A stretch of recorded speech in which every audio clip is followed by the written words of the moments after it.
Abu Dhabi. ലോക വായനാ ദിനം പ്രമാണിച്ച് ഇന്ത്യക്കാരായ പ്രവാസികളുടെ ഏറ്റവും വലിയ കൂട്ടായ്മയായ ഇന്ത്യൻ സോഷ്യൽ ആൻഡ് കൾച്ചറൽ സെന്ററിൽ അബുദാബിയുടെ സെന്റർ വായനാ ദിനം ആഘോഷിക്കുന്നു. യുഎഇയിലെ ഇന്ത്യക്കാരുടെ ഏറ്റവും വലിയ കൂട്ടായ്മയുടെ ആസ്ഥാനമാണ് അബുദാബിയിലെ India social and cultural centre. ഈ വലിയ കൂട്ടായ്മയിൽ 2500-ലേറെ മെമ്പർമാരാണ് ഉള്ളത്. മെമ്പർമാർക്ക് ആവശ്യമായ എല്ലാ സൗകര്യങ്ങളും ഇവിടെ ഒരുക്കിയിട്ടുണ്ട്.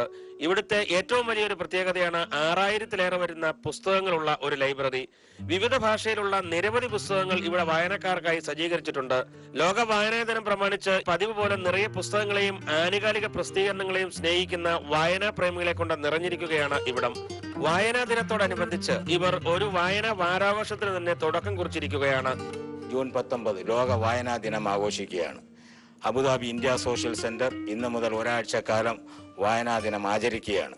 ഗൾഫിൽ നിന്നും പ്രസിദ്ധീകരിക്കുന്ന എല്ലാ ഇംഗ്ലീഷ് പത്രവും മലയാള പത്രവും ദിവസവും രാവിലെ ഇവിടെ എത്തുന്നതാണ്. 6000-ൽ-പധികം പുസ്തകങ്ങൾ ഞങ്ങളുടെ കുട്ടികൾക്കും മെമ്പേഴ്സിനും വേണ്ടി ഇവിടെ ഒരുക്കിയിട്ടുണ്ട്. വായന ഇനിയും മരിച്ചിട്ടില്ല എന്നതിന് ഏറ്റവും വലിയ ഉദാഹരണമാണ് ഈ വലിയ കൂട്ടായ്മയുടെ ഭാഗമായ ലൈബ്രറി. മനുഷ്യരെ മടിയന്മാരാക്കുന്ന സോഷ്യൽ നെറ്റ്വർക്കിടയിൽ നിന്നും ഇത്രയും പുസ്തക സ്നേഹികളെ നമുക്ക് മറ്റെവിടെ കാണാൻ സാധിക്കും? ക്യാമറാമാൻ അഫ്സൽ അഹമ്മദിനോടൊപ്പം ആഗിൻ കിപ്രം, അമൃത ന്യൂസ്, അബുദാബി.